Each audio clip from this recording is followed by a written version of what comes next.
the Fade 5 Podcast with Brad Evans and Nate Lundy.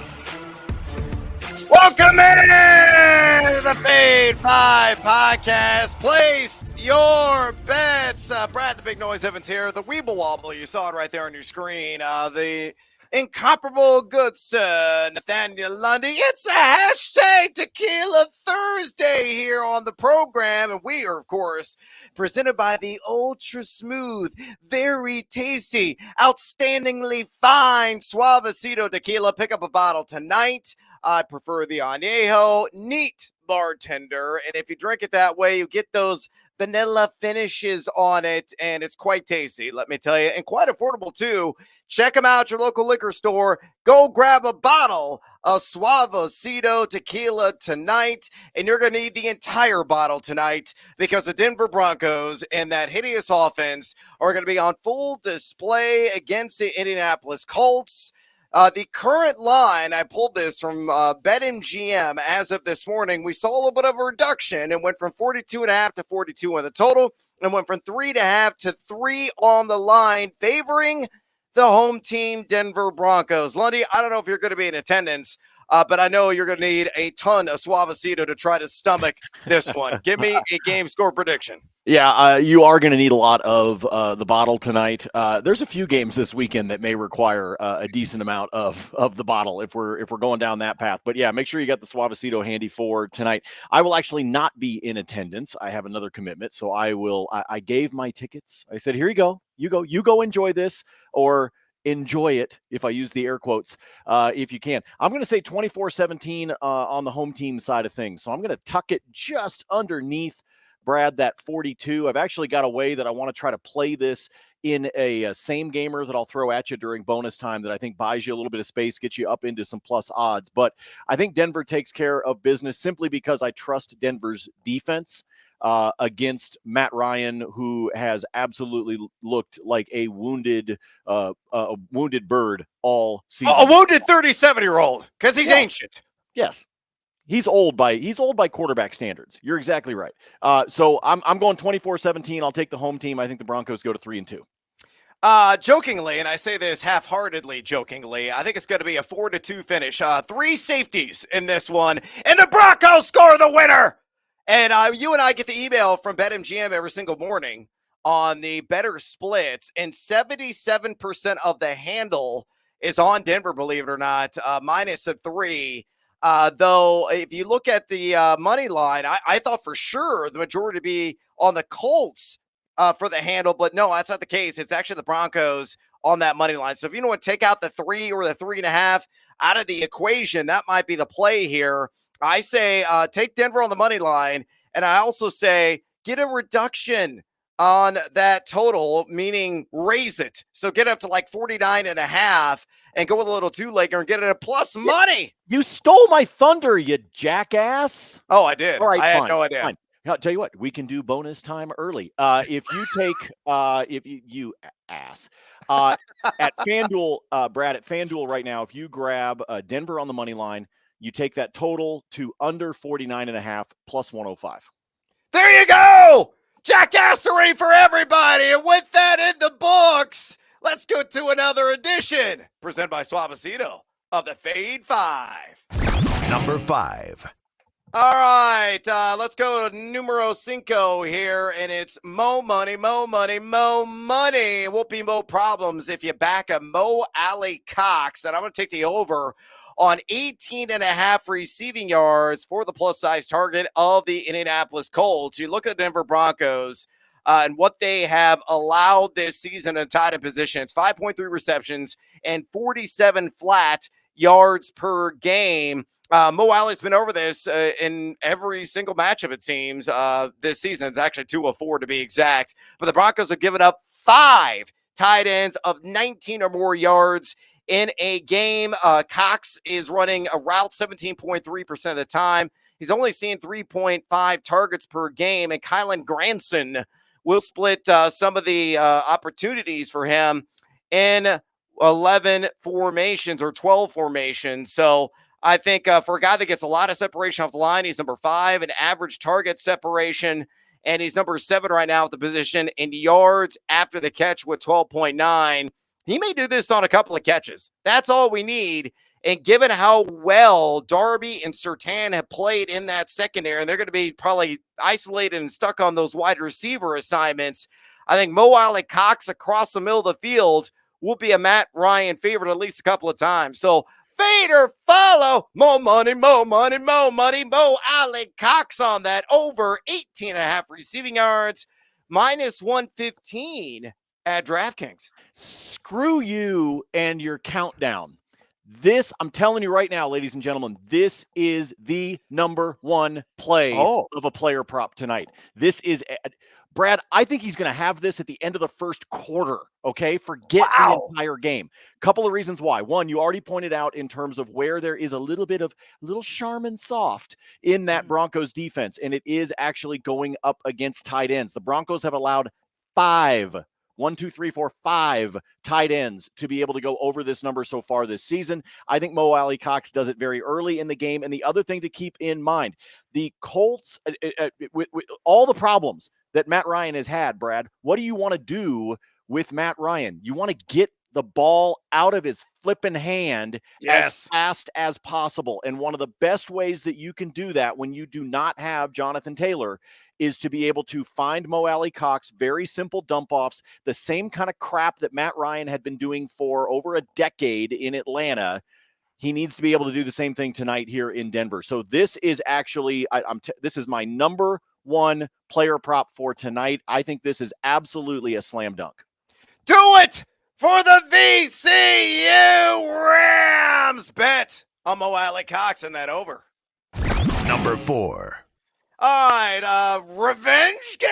I think that is certainly a narrative I'm worth buying into right now, and that is Philip Lindsay. And I say he scores a touchdown tonight, assuming that he is active. He has been elevated off the practice squad. No Jonathan Taylor in the lineup. And if that cashes, mighty fine, plus 310 on that line at Bet Rivers. Some of the other books like DraftKings plus 280, MGM's around the same mark there. So wherever you play this prop, it could have a very lucrative return here in the end. And the reason why I like Philip Lindsay, yes, Deion Jackson's going to be involved. Sure, everybody seems to be wagering on Naheem Hines, but Hines is more comfortable as a satellite back working in the flat as a receiver. I don't think his role is going to really maximize between the tackles all of a sudden. I would be floored if he got more than 10 carries in this game. And you look at what Jonathan Taylor was logging on a per-game basis. He is the definition of a Clydesdale. 22.6 touches per game. He had 16 red zone touches in every single contest he suited up for. That was number 2 still right now in the NFL. So if the Colts are able to move the ball with some success against the Broncos have been very stout defensively, except in the trenches. I think Philip Lindsay on maybe 8 to 10 carries in this game and a venue that he knows very well. He's had a ton of success in, just a handful of years removed from a 1,000-yard season with the Broncos. Of course, he's a product of CU just up the road there in Boulder. Why the hell not? Buy into the narrative. I am at plus 310. It's worth at least a sprinkle on a Philip Lindsay anytime touchdown in his return to the friendly confines. Fade or follow? I'll follow on this one because you brought up, Brad, the beautiful slogan of sports betting, which is, why the hell not? Really, let's be honest, folks. That could be any sports book's tagline right there. It could be BetMGM. Why the hell not? Why the hell not? So I agree with you. It's because of the odds that it sits at. Now, I have an anytime touchdown that I'm going to throw at you in bonus time that I absolutely love because of the plus odds you can get it at. And I'll share that one with you when we get there. But I do like this one for a sprinkling. To me, this is make it a simple bet. Make it a half unit bet. Don't go crazy. You've got a good payday at a plus 310 with Bet Rivers. So I like this one, Brad. Good call. Exact revenge and make us some loonies. Philip Lindsay. Number 3. All right, rub-a-dub-dub, Russell Wilson. Will he do a little flexing, or it's going to be another cringeworthy burrito commercial on his social media? I have no idea. It's painful to watch Russell execute in that form. And hopefully it will not be a painful process tonight on the field. And for that reason, I am taking the over because I think it's going to be a positive outcome for him on 228.5 pass yards, minus 115. Pulled this one from DraftKings Sportsbook. Russell's been over in 2. He's been under in 2 so far this season. And I know the Broncos have been raked over the coals, and understandably so, for their lack of execution, particularly inside the red zone. I'm going to have a bonus time selection based on that narrative a little bit later on, but I think he is going to log some success through the air tonight. He still has Cortland Sutton, who is right now top 5 in total air yards. Jerry Jeudy, who is top 15 in total air yards as well, as his bookend targets. And, he'll check down occasionally to Melvin Gordon, who, of course, is replaced, pouring out my guy, Juggernaut Javonte Williams. But this has got maybe 245 yards written all over it in my estimation. Indy is down Shaq Leonard in that secondary, so they're a little bit thin at safety. Yeah, they've only given up 218.5 pass yards per game. But, again, without Javonte in uniform, I think it's going to be an increased reliance on Russell Wilson's arm with those talented wide receivers at his disposal. I think he's going to get, again, to at least 240, surpass the 228.5 pass yards on this prop. Lundy, minus 115 at DraftKings. Are you with me on the over? Fade or follow? Yeah, because I think this is what the game script is going to call for. I think Denver's going to try to get Melvin Gordon going. They've got to try to get some confidence rolling with him. I will tell you right now, I've talked to some people that have spent some time out at Dove Valley. They really believe what's going on with Melvin Gordon right now is in his head. Because physically, he's fine. Physically, he looks great. There is something going on in his head right now. There's a little bit of a lack of confidence, and I think the coaching staff and the play calling, they're going to try to do that with Melvin. But I think they also have to do a little bit of that right now with Russell Wilson. I agree with you. They don't have Javonte Williams back there. They need to get Jerry Jeudy going. They need to get Cortland Sutton going. They need to remember that they actually have a position on the field. It's called tight end. They might want to try to utilize that as well. They've got to try to do something here to be able to give a little bit of a boost, a little Red Bull, whatever you want to call it. They need some sort of injection of energy. And I think part of the way they're going to do it, I don't think Russ is going for 300. I don't think you do either. But I think this number is too low in a game that I think they are going to try to establish. They've got home field. They're on a short week. They've got a lot of things playing into how I think Nathaniel Hackett wants to game script this on offense. And I think part of it's going to be trying to get Russ going. Take the over with this one. I'm with Brad. I think he gets close to 240. All right, speaking of boost, are you looking for a little agave boost tonight? Well, don't fumble the rock like Melvin Gordon and pick up a bottle of Suavecito Tequila. That's who is presenting us here on the Fade 5 podcast. And don't know anything about Suavecito. Let me give you a little history lesson. In 2015, Forbes magazine in New York contacted 10 tequila zealots around the country, one in Cali, Florida, Texas, people who know tequila, and asked them a simple question. What is the best tasting tequila in the United States? And the answer overwhelmingly was, and was displayed right there on the front page a week later, Suavecito Añejo. Go pick up a bottle right now. As I always say, I like to drink it neat. It is quite tasty as a result. I put it in the freezer, keep it ice cold, and then pour it in a little snifter glass so you can, just to smoke the leathery tones of that sucker, then sip on it to your heart's content. So pick up some love juice tonight and throw a betting fiesta on this hashtag Tequila Thursday with a bottle of Suavecito. Number 2. All right, let's get a little OGP. Are you with me, son? In this game, and it's just a 2-legger. Again, we don't have to go full Calvin Ridley on that ass. We just don't have to with like a 7-legger and try to get instantly rich, though Calvin Ridley had already multiple zeros in the bank account and squandered that and threw it away as a result of his selfishness in the betting market.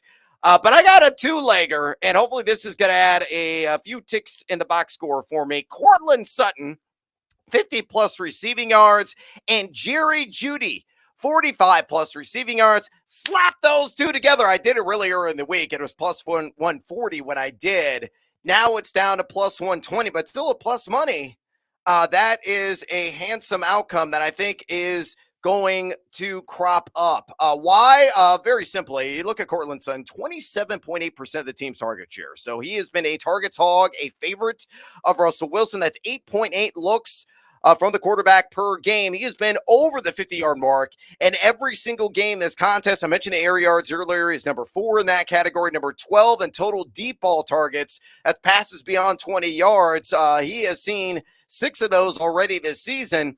And you look at his assignment, it's Stephon Gilmore. Now, Gilmore's been decent in coverage, giving up a 79.6 passer rating, but he has allowed north of a 60% catch rate. Cortland Sutton, outside the numbers, even on some of those post routes between the hash marks, he just gets space from defenders because of the speed, because of the athleticism, and also the stature. He's a long drink of water, and I think he gets to that 50-plus yards. And you look at Jerry Jeudy, I've seen a ton of action out of the slot. He's been over this number in 2 of 4 games, only seen 5.3 targets per game, but he is number 20 in unrealized air yards, which could become realized tonight. Remember, no Shaq Leonard in uniform, and when he is in the slot, that's where he could take advantage because Kenny Moore has been one of the most generous slot DBs in the league so far this season. He's only given up a 140.8 passer rating and 75% catch rate, Lundy. So fade or follow Sutton, 50-plus yards. Jeudy, 45-plus yards at plus money at BetMGM. This is a no-brainer. Like, I don't even know why I'm here. This is like, I'm here to satisfy your ego and pat you on the back that you've created a good OGP here, Brad. That's basically why I'm here. This is an easy one because, again, the Broncos not aware. Apparently, Nathaniel Hackett not aware that the tight end is in fact a position on the field. It disappeared. Yeah, they're missing out on the opportunity to try to take advantage of those big targets. Look, just because you traded Noah Fant as part of the deal for Russell Wilson doesn't mean you no longer have a tight end. Just throw that out there, but I digress. This is an easy one. This one gets you to plus money. This is what we like. Remember, it can be a 2-legger, might be a 3-legger, but all you got to do is get to plus money, folks. Put the cash in your bank. This is an easy one. These guys should crush both of these numbers. Flex those quads on a 2-legger and make some cash. Number 1. All right, numero uno on the feed 5, presented by Suavecito Tequila on this hashtag Tequila Thursday, and one that's going to pack hopefully a lot of buzz and cash early. I'm taking the over on Uncle Melvin Gordon, 11.5 receiving yards. And that is the best line in the business right now, minus 114 at FanDuel Sportsbook. Remember, no juggernaut Javonte Williams. Poor went out, devastating injury for him. That cost him his season. He might say, it's Mike Boone's season. Mike Boone's season. Mike Boone's probably going to play like maybe 20, 25% of the snap share. The coaching staff has already come out and said that Melvin Gordon is the main man. Period. End of story. Despite fumbling in every single game this season. And like Lundy said, it's all between the ears for him right now. He is a proven veteran at the position, a proven pass catcher as well. Now, he's only ran 10.5 routes per game this year, but without Williams on the field, who was responsible for 14 routes per game and 17.5% of the team's target share, that will shift, I think, almost exclusively to Melvin Gordon. And you look at Indy, they're giving up 6 receptions per game, 44.5 receiving yards per game, the running back position. 6, a half dozen RBs have gone over this total through the air against them. I think Gordon makes it 7. So, Lundy, fade or follow my top prop today, Melvin Gordon the third. Over 11.5 receiving yards, minus 114 at FanDuel. I'm going to follow on this one. And folks, just the heads up, Brad talked about the fact that you're talking about FanDuel at 11.5. DraftKings has this at 12.5. I would play this all the way to 14.5 if it keeps moving. I think he gets to 15. And, could he run into a catch that he loses a couple of yards? Of course. Which is why I don't want to get too crazy aggressive with it. But if you can get the 11.5, do it. But depending upon the book you've got, who you use when you're making your bets, you might see it at 12.5. For example, this morning, as of when we're recording the pod here, DraftKings has it at minus 12.5 or over under 12.5 at a minus 130. So you're paying some juice there. So if you've got the opportunity to shop around, make sure that you do. Try to find yourself not only some better juice, but try to find that 11.5 if you can't. But for me personally, I am comfortable all the way to 14.5 with this one, just in case by the time you're listening to the pod, those options are not there for you. So I'm just throwing that out there as something for you to keep in mind. Could also be a good OGP play, Brad, and just take it at 10 plus and make it a part of something else. Bring this number down. I mean, hell, you can probably get it at 5 plus if you decided you wanted to do multiple legs and still get yourself into positive territory. But again, I go back to what I said earlier in the pod. The folks that I've talked to that have been out at Dove Valley have said everything physically, everything when they're doing their plays, everything they're doing, Gordon looks fine.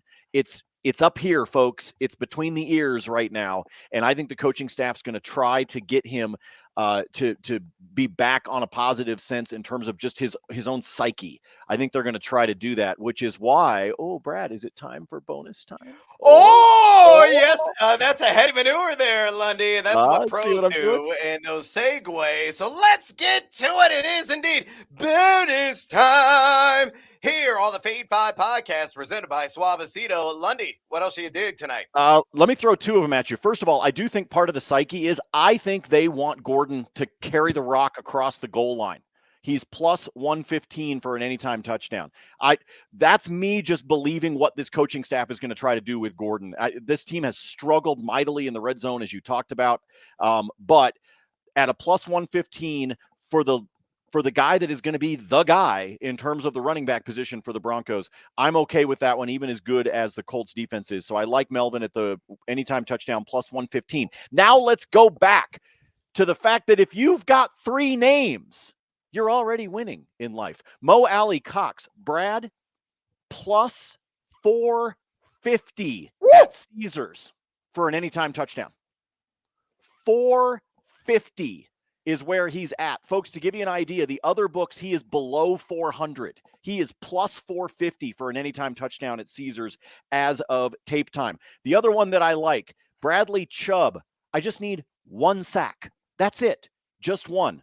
Plus odds at FanDuel, plus 112 for him to have a single sack. And then let me get you this OGP. It's a 3-legger. It's all built on receptions for the Colts. I need Mo Alley Cox to have 2. I need Nyheim Hines to have 3. I need Michael Pittman to have 4.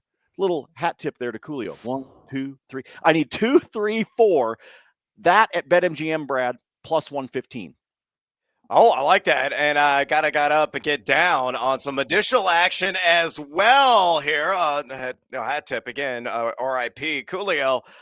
There's a few more props that I like. And of course, Lundy always has his spreadsheet open for business on social media. It's absolutely free, always transparent. It's the same mantra that I follow. Check him out at Nate Lundy. Check out my spreadsheet at Noisy Huevos. And I'm taking the under tonight on Nyheim Hines on rush yards. 36.5 at tape time is the number. Again, I think the assumption here is that he's all of a sudden going to see a vigorous workload because Jonathan Taylor is out. But I mentioned it, Deion Jackson and Phillip Lindsay are likely going to have roles between the tackles. The coaching staff has already said that. I think Hines' role as a pass catcher de jour is going to remain unchanged. That's where he does the most damage, is in space, not between the hash marks overall. So, if he gets 10 carries, hell half frozen over, in my opinion. Though, the Broncos have, as I mentioned, given up north of 5 yards per carry the running back position, but I just don't see Hines drawing enough of a workload here. I think it's like 7 carries for 25 yards.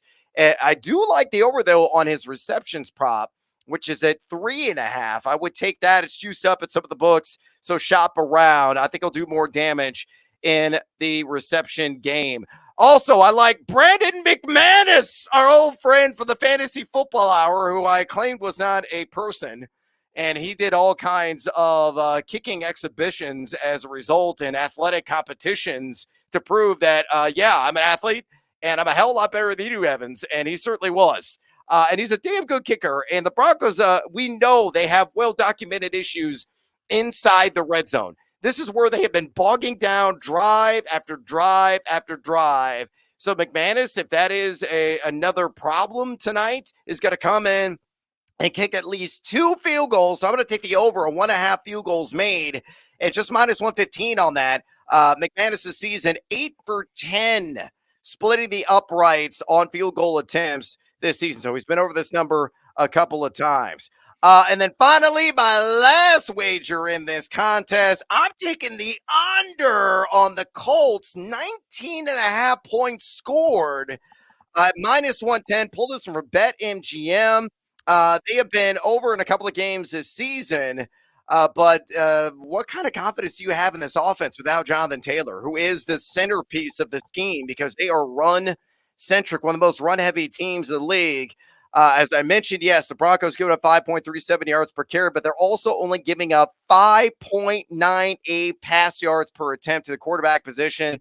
They put a lot of pressure on the QB position, and when you have a stone statue that is Matt Ryan taking stabs under center, he's going to fall through the quicksand very, very quickly. And I think there's going to be a lot of deflections downfield when he does uncork. You look at Indy this season, as I mentioned, 2 of the 4 games have been over, but Denver has given up 17, 9, 10, and an uncharacteristic 32 points last week to the more explosive Las Vegas Raiders. So I like the under there. Oh, it is super bonus time. Quickly, Lundy. I'll take the under on Michael Pittman. Receiving yards at 66.5 because Darby and Patrick Surtain combined, it doesn't matter who his primary assignment is in this game, so I'm going to mix of both, combined have given up right around a 65 passer rating. That's it to their assignment. So I think Pittman will be in a vice tonight. Something like 5 catches, 50 yards, not a whole lot more in my estimation. All right, we are out of time. Please drop us a rating and a review if you enjoy this podcast. Maybe you're watching us, and we're sorry for the hideous looks on YouTube. Subscribe to the Fade Noise channel if not right now. And of course, drop us a rating or review wherever you are consuming your podcast.